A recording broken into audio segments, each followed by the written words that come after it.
in this thing. What's up, you guys? How are you? Yeah, we just got back from a run and we're all both a little bit, yeah, we're both a little sweaty. So, happy Thursday, you guys. I was like, what day is it? Yeah. Yep, it's Thursday. It's the 99th and 100th day of April. So we're almost to May, which maybe that means life's going to change. So, all right, guys. So today, thanks for jumping on. Hi, Nate. How you doing, brother? We want to talk to you guys about purpose, what it is, how to find it, how to magnify it, and then what to do once you know what it is so that you can really go after it. That's not going to work. All right. So Brandon and I both have things that we like fiddle with when we talk, and this is not going to work. He has a nail file. All right. What do you want to start with? Well, I think Hi, first, I think when we talk about or hear purpose, I think sometimes, I know for me, sometimes or initially, a lot of times it was almost when we hear purpose, it was almost a visceral like, oh shit, I gotta have my mission statement for life and everything else, right? And like those things are powerful, right? Like if you do and can comprise like a mission statement for your life and give yourself some direction as far as where you want to take this journey to, absolutely, that's absolutely amazingly powerful, right? But I think if we're not there yet, or even when the times like this create a obstacle or may throw a curveball into life for us, we can oftentimes get so attached of like, well, purpose means achievement, right? Like, and I think that's part for to understand a little bit is purpose has nothing to really do with achievement, right? Like it doesn't really mean like making $1 million, being the president of the United States, whatever it may be that you're aspiring to, right? Like purpose, I think to me is a moment to moment, second to second type of thing. Like, yes, do I have a vision for what I want to create? Do I have a vision and a mission for what I want to aspire to achieve in my lifetime? Absolutely. But at the same time, I also understand that if I get too attached of like, well, my purpose is this, but the scenario I'm in right now is allowing me to only do this, I'm going to have confliction and I'm going to put myself into a bottle and probably turmoil, right? And so it's being aware of, okay, maybe my purpose right now is to go to the grocery store and smile at the person who's looking like they just have the world collapsing on them, right? Like, maybe it's holding the door open for somebody. Maybe it's putting the cart away for somebody. Maybe it's playing with my kids. Maybe it's simply just drawing a picture with Carson, right? Like maybe my purpose right now in this moment in time is X, to do these things, as opposed to if I'm always fixated on the achievement aspect that I'm attaching to that, may not allow me to experience all the things I have to do, and at the same time may hold me back from the purpose in which I'm meant to do right now in this moment in time. So I think what Brandon we both have kind of different not ideologies around purpose, but different thoughts around purpose. So what's funny is that the way that I've heard it talked about that really resonated with me was that you take like your favorite memories of your life, okay, and you write down all the feelings and all the emotions that you had in that memory, right? So joy, happiness, connection, love, like whatever that is, freedom. You write down those feelings, which a lot of times those feelings are also your values.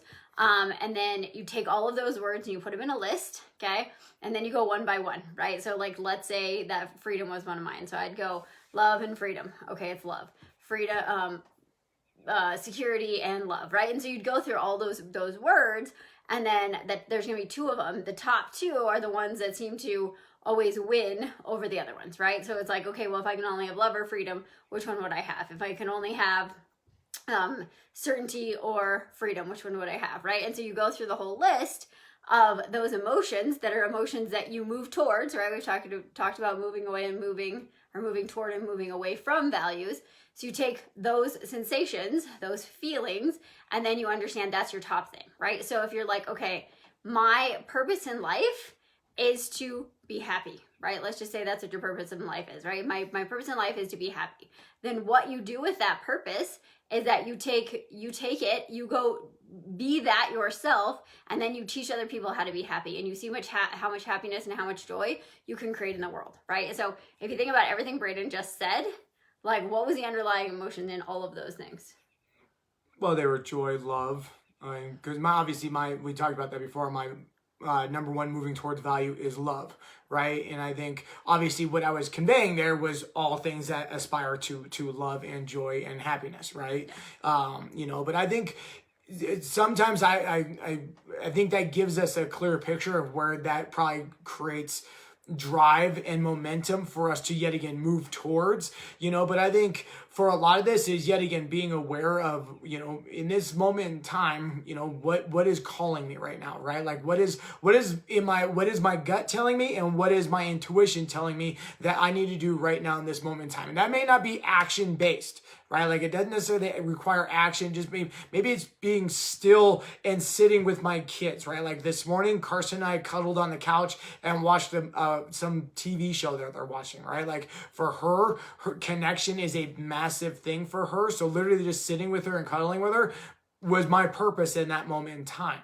Right. And so you think about it though, like if your purpose is to create a feeling in people, which is probably for most of us, it's love, joy, connection, freedom, happiness. Like if that's your purpose in life, you can do that anywhere. You can do it with your family, you can do it with your friends, you can do it within your office. Like it's something you can be, right? Like, so whatever that purpose is, that's your being, right? You show up in a state of happiness, joy, love, light, positivity, right? Like, and then you teach other people to do that, because I guarantee you guys, how you show up and who you are, you're teaching the people around you how they're supposed to act, and you're also teaching them how they're supposed to treat you, right? And so you don't have to have this big like mission statement, like I'm going to save the world from this, I'm going to do that. Like that's awesome, right? It's so often we talk to people, we're like, what is your purpose? And they're like, well, I'm in this job that's fine, I don't love it, I don't really have a mission, I don't really know why I'm here. And I'm like, cool, that's okay. No matter what you're doing, like can you figure out what that emotion is for you?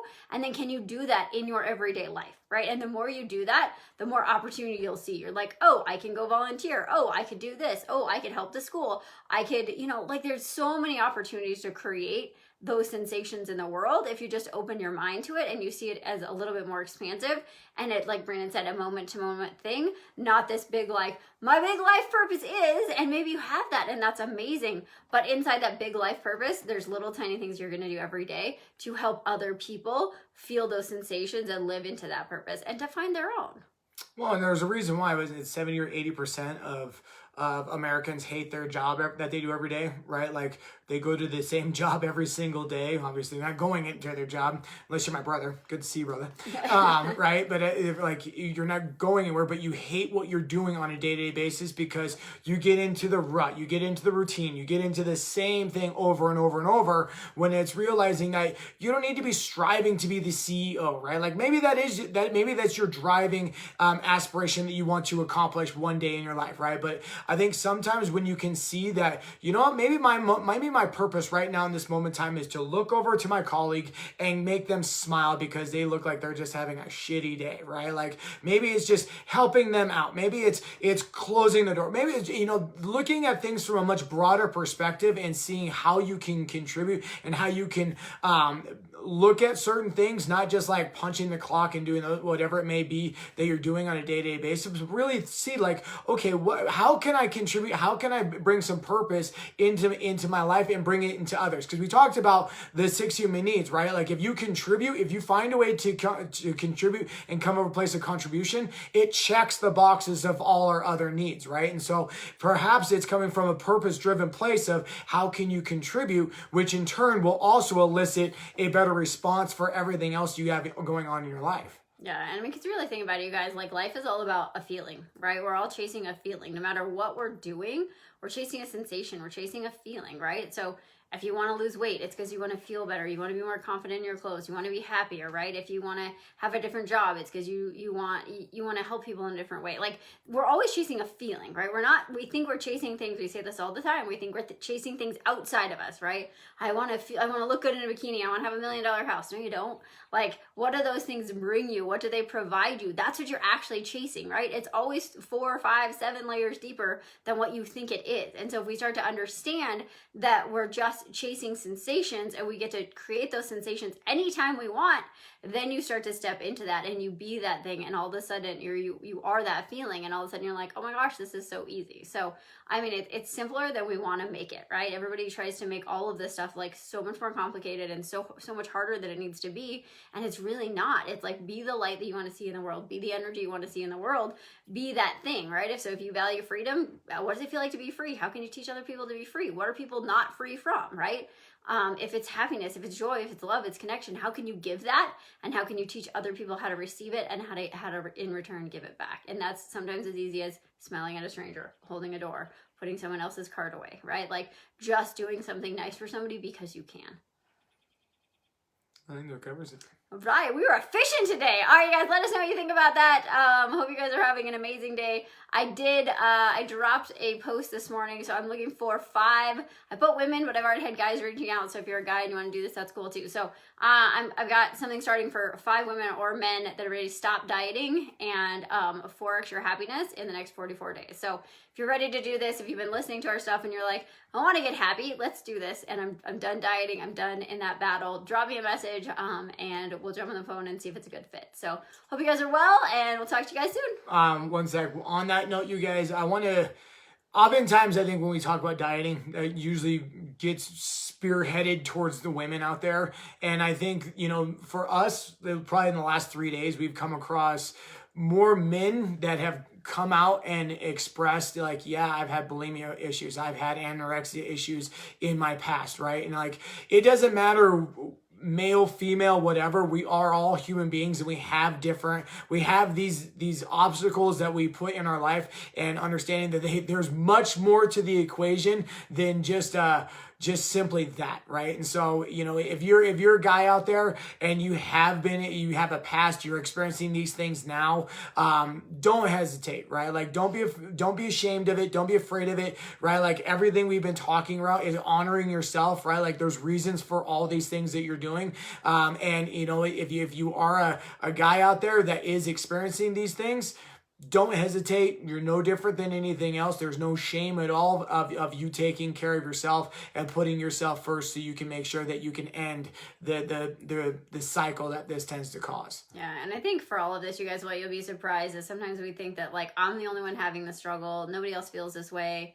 And it's just not true, right? And I think for men, there's less people talking about it than there have been for women. And like on the female side, it's starting to be a little bit more like okay for people to talk about it, but it doesn't matter. I mean, I know a handful of guys that have been anorexic, been bulimic, and when we're talking about dieting, you guys, we're not talking about like having massive eating disorders, but like if you've been on and off the diet cycle, if you yo-yo stream, yeah, if you find yourself always looking for the next best thing, if you're not comfortable in your skin, if you dislike your body, like that's disordered feelings towards yourself, and that's disordered eating habits, right? If you feel like you have to have a diet, you have to have rules, you have to have all of that, that's disordered eating. And I would say 99% of the world has that. Like most of us aren't just eating for fuel, and we love everything about ourselves. Like, so we just want to help you guys go a little bit deeper, find the happiness, let go of the things that are keeping you stuck, and feel just have more joy in the next 44 days. So we love you guys, and yeah, we're looking forward to hearing from you guys. We'll talk to you tomorrow. Bye y'all.